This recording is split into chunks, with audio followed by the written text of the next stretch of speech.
Satu perikop, satu hari. Bapak Ibu Saudara yang dikasihi oleh Tuhan Yesus Kristus, kembali lagi kita akan bersama-sama membaca firman Tuhan pada saat ini. Dan bacaan kita terdapat di dalam Injil Matius pasal yang ke-9, ayat yang ke-32 sampai ayat yang ke-38. Kita akan menggabungkan dua perikop ini karena cukup pendek, kita bisa membacanya satu kaligus. Injil Matius pasal yang ke-9 ayat yang ke-32 sampai ayat yang ke-38. Mari kita akan membaca bagian ini bersama-sama.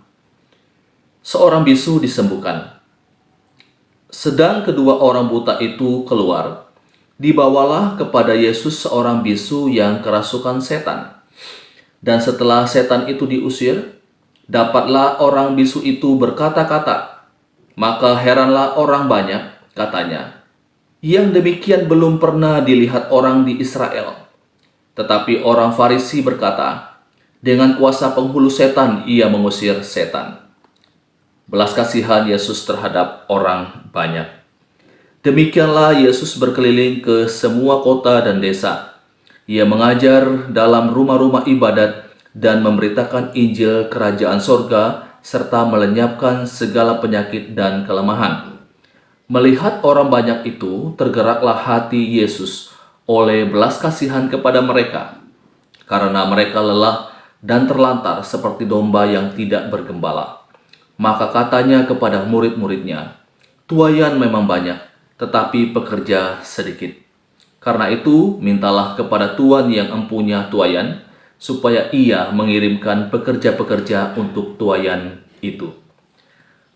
Bapak Ibu Saudara yang dikasihi oleh Tuhan Yesus Kristus, dari bacaan kita pada saat ini, ada hal yang menarik di sana adalah ketika Yesus melihat orang banyak, maka dikatakan tergeraklah hatinya oleh belas kasihan kepada mereka. Mengapa ia berbelas kasihan kepada orang-orang banyak itu? Kemudian dikatakan ayat selanjutnya, karena mereka lelah dan terlantar seperti domba yang tidak bergembala.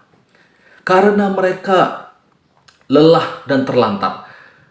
Lelah dan terlantar di sini bukan dalam pengertian secara jasmani, bukan dalam pengertian hal yang tampak secara fisik. Bukan itu yang dimaksudkan oleh Yesus di dalam bagian ini, tetapi ini berbicara kepada hal-hal yang bersifat rohani. Kehidupan rohani mereka jauh daripada Tuhan, sehingga Yesus mengatakan bahwa mereka lelah dan terlantar. Nah, Bapak Ibu Saudara yang dikasihi oleh Tuhan Yesus Kristus, berbelas kasihan itu tentu hal yang baik. Ketika kita melihat ada seseorang mungkin ketika dia mengalami sakit, kemudian timbullah rasa belas kasihan kita melihat dia dalam keadaan sakit.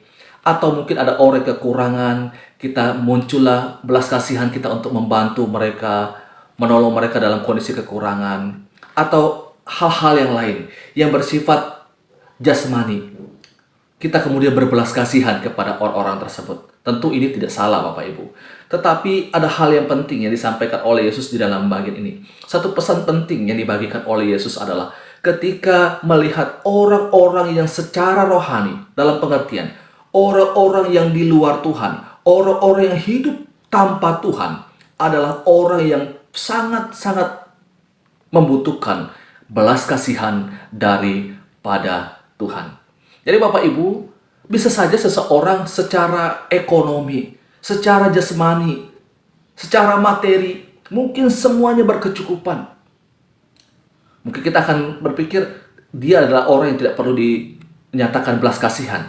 Tetapi sesungguhnya kalau kita melihat kepada firman Tuhan, orang yang sangat-sangat butuhkan belas kasihan daripada Allah adalah orang-orang yang jauh daripada Tuhan. Orang-orang yang belum percaya kepada Tuhan. Mereka adalah orang-orang yang membutuhkan belas kasihan daripada Tuhan. Oleh sebab itu Bapak Ibu Saudara yang dikasihi oleh Tuhan Yesus Kristus, mari kita belajar dari bagian firman Tuhan ini. Melihat orang di sekitar kita itu bukan hanya secara tampak fisik saja. Bisa saja orang-orang di sekitar kita saat ini adalah orang-orang secara jasmani, secara materi mereka adalah orang yang berkelebihan dan bahkan sangat-sangat berkelebihan. Tetapi kalau orang-orang tersebut adalah orang yang belum mengenal Kristus, mereka adalah orang yang sedang lelah dan orang yang sedang tidak bergembala dan butuh pertolongan daripada Tuhan. Saya dan saudara, Tuhan berikan amanat untuk itu. menyampaikan tentang kasih yang daripada Tuhan itu, agar mereka juga memperoleh belas kasihan yang daripada Allah. Bapak Ibu Saudara yang dikasihi oleh Tuhan Yesus Kristus, ini pembacaan firman Tuhan dan renungan untuk kita pada saat ini. Tuhan Yesus menolong kita, memampukan kita untuk terus menyatakan, memberitakan tentang kasih Kristus kepada orang-orang yang ada di sekitar kita yang belum percaya kepada Kristus. Amin.